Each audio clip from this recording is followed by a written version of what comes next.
Welcome back, everyone. Today on Health Code Blueprint, we're diving into the coder's compass, navigating neoplasm coding with precision. Neoplasm coding comes with some complex guidelines, but once you understand the logic behind sequencing and how the rules fit together, everything becomes much clearer. So let's walk through it step by step. Disclaimer: this video is for educational purposes only. It does not constitute legal, compliance, or billing advice. Always follow official coding guidelines and organizational policies. Before we get into the details, here's the number one rule that guides everything in neoplasm coding. The reason for the encounter determines the sequencing.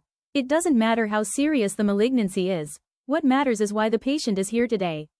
Once you anchor yourself in that principle, the rest of the guidelines become much easier to navigate. Alright, with that foundation in place, let's move into how we actually look up neoplasm codes. When you're coding neoplasms, the lookup process has its own roadmap. First, start in the alphabetic index. If the provider gives you a histological term like adenoma, look that up first. Next, follow any instructional notes. They'll often point you to the neoplasm table.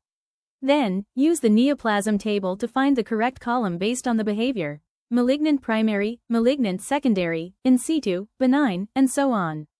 And finally, always verify your code in the tabular list. Once you've mastered this flow, you're ready to apply it to real-world scenarios. So let's look at the first major pathway. When the encounter is for direct treatment of the cancer itself, sequencing depends on where the treatment is directed. If treatment is aimed at the primary site, the primary malignancy code is your principal diagnosis. But if treatment is directed only at a secondary site, like radiation for a brain metastasis, then the metastatic site becomes the principal diagnosis, even if the primary cancer still exists. This distinction is huge, so keep it in mind as we move forward. Now, let's look at what happens when the encounter is specifically for therapy. When the patient is here for chemotherapy, immunotherapy, or external beam radiation, the Z51 code goes first. The malignancy code follows. But there's one important exception: brachytherapy. If the encounter is for the insertion of radioactive elements, the malignancy, not the Z51 code, becomes the principal diagnosis. Now, sometimes patients develop complications during these therapy encounters, so let's talk about how to handle that. If a patient is admitted for chemotherapy and develops something like dehydration or uncontrolled nausea during the stay, the principal diagnosis stays the Z51 therapy code. The complication is coded as a secondary diagnosis. This is one of those rules that feels counterintuitive at first, but once you remember that the reason for the encounter always comes first, it makes perfect sense.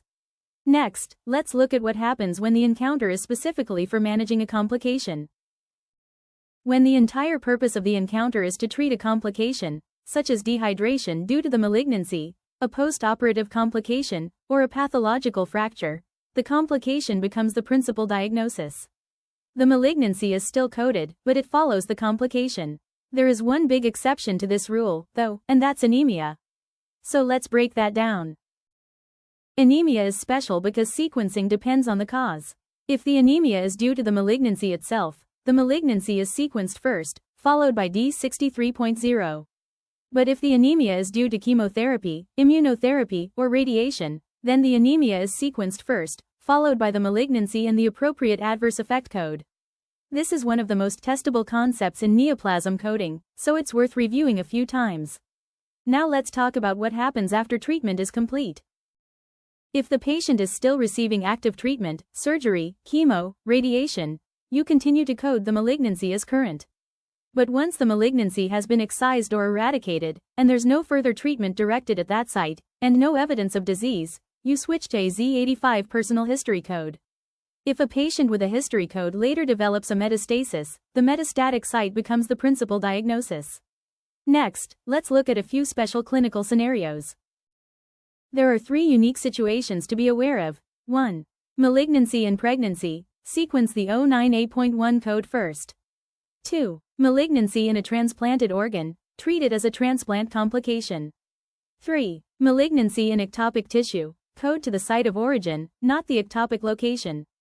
These scenarios don't come up every day, but when they do, the sequencing rules are very specific. Now, let's wrap up with how to handle ambiguous or overlapping neoplasms. For overlapping sites, use the .8 subcategory unless a combination code exists. For disseminated malignant neoplasm, see 80.0, use it only when no primary or secondary sites are documented. And for an unspecified primary site, see 80.1, use it only when the primary truly cannot be determined. These codes should be used sparingly and only when documentation supports them. Finally, let's bring everything together with the decision map. This map summarizes everything we've covered. What is the reason for the encounter? Is treatment directed at the primary site, secondary site, or a complication? Is the patient receiving therapy? Is the malignancy still active or now history?